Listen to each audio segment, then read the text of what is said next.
समोर आणा, त्याला आम्ही फाशी देऊन नाही तर त्याला इथं आमच्या समोर उभा टाळू. त्याला तुमच्याकडे नाही होणार तर आम्ही चालू त्याला इथं. आम्हाला न्याय मिळाला पाहिजे. त्याला मारताना 1 सेकंद आणि एवढा वेळ का लावताय तुम्ही?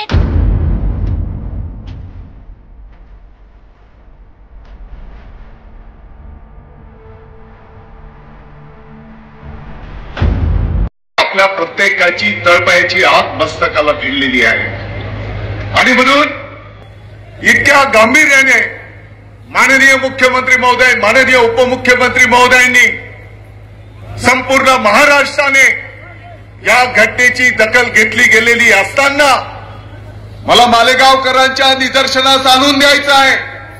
काल त्या आरोपीची पोलीस कोठडी संपत असताना आपले वरिष्ठ डीवायएसपी बाविस्कर यांनी पोलीस कोठडी न मागता त्या आरोपीसाठी मॅजिस्ट्रेट कस्टडी एमसी मागण्याचा प्रयत्न त्या ठिकाणी केला. या गोष्टीचा मी जाहीरपणे निषेध करतो, तुमचा धिक्कार करतो. एकीकडे माननीय मुख्यमंत्री महोदय, माननीय उपमुख्यमंत्री महोदय, संपूर्ण महाराष्ट्राची जनता त्या आरोपीला फाशीची शिक्षा झाली पाहिजे म्हणून आपण पाठपुरावा करतो आहोत. आणि दुसरीकडे आपले डीवायएसपी त्या आरोपीला पाठीशी घालण्याचं काम करतात. मला वाटतं की डोंगराळे आणि मालेगाव तालुक्याला बदनाम करण्याचं हे कुटील कारस्थान आहे.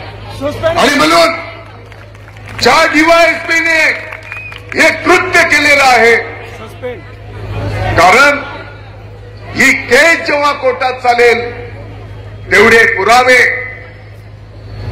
पोलिसांचा रिपोर्ट याच्यावर त्या आरोपीला फाशीची शिक्षा होणार आहे. माननीय मुख्यमंत्री महोदयांनी फास्ट ट्रॅक कोर्ट, वरिष्ठ वकील देण्याचा निर्णय केला आणि कोणाच्या सांगण्यावरून तो डीवायएसपी त्या ठिकाणी स्वतःहून कोर्टाच्या समोर मॅजिस्ट्रेट कस्टडी मागतो. म्हणजे तो आरोपी मॅजिस्ट्रेट कस्टडीत जाईल आणि पुढच्या टप्प्यामध्ये त्याला जामीन मागण्याचा अधिकार प्राप्त होईल. आणि म्हणून या गोष्टीचा मी निषेध करतो. मालेगावचे आपले सर्व वकील महोदय कोर्टामध्ये उपस्थित झाले. मी स्वतः ऍडिशनल एसपी संधू साहेबांशी संपर्क केला. त्यांना मी सांगितलं की अशा प्रकारचं चुकीचं काम या डीवायएसपीच्या माध्यमातून होत आहे आणि यामुळे आणखी संतापामध्ये संपूर्ण महाराष्ट्रामध्ये लाट त्या ठिकाणी निर्माण होईल. आणि मग तो एनसीआरचा रिपोर्ट त्या ठिकाणी बदलला गेला आणि त्या ठिकाणी पोलीस कोठडी मागितली गेली.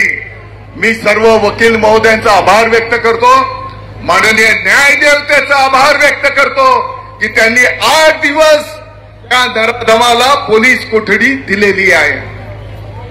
परंतु जर तपासाची सुरुवात जर अशा पद्धतीने होत असेल, जर याला गांभीर्याने घेतलं जात नसेल तर ही गोष्ट योग्य नाही.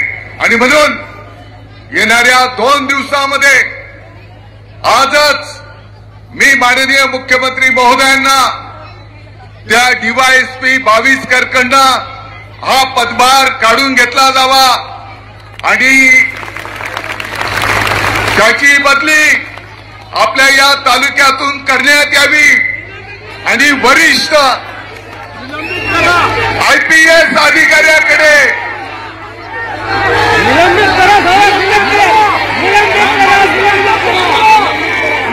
संपूर्ण मालेगावकरांच्या भावना आहेत की त्याला निलंबित केलं पाहिजे.